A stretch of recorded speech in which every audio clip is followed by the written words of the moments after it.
एक बार एक बहुत बड़ा व्यापारी अपने बेटे को किसी बात से डांट रहा था और डांटते हुए बोल रहा था, तेरी जगह यदि कोई और होता ना तो मरे हुए चूहे से भी पैसा कमा लेता, और तू इतना बड़े व्यापार को भी ठप करने में लगा है।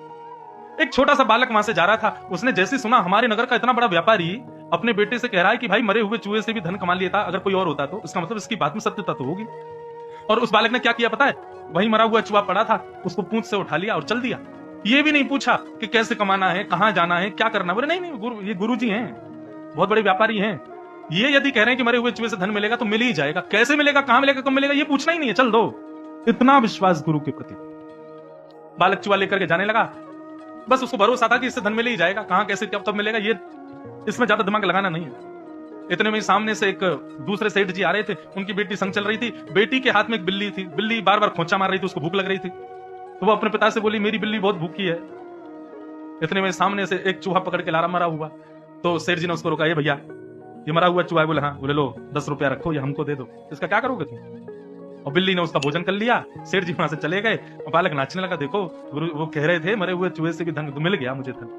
और फिर आगे कथा तो बहुत बड़ी है कि फिर वो उसने 10 रुपए के कुछ लकड़ी खरीदी, उनको बेच करके और लकड़ी खरीदी, एक लकड़ी का बहुत बड़ा व्यापारी बन गया, शमशान में लकड़ियां देने लगा।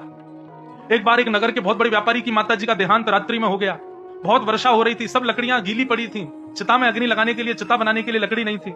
सब जगह ढूंढते ढूंढते लोग उसके पास, व्यापारी उसके पास पहुंचा और कहा मैं तुमको मुंह मांगे पैसे दूंगा, लेकिन ये लकड़ी हमको दो, हमको अपनी मां का संस्कार करना है। सूखी लकड़ी उसके यहां से मिली, खूब सारा धन उस व्यापारी ने दिया और उस व्यापारी के धन से उसने और बड़ा व्यापार बना लिया।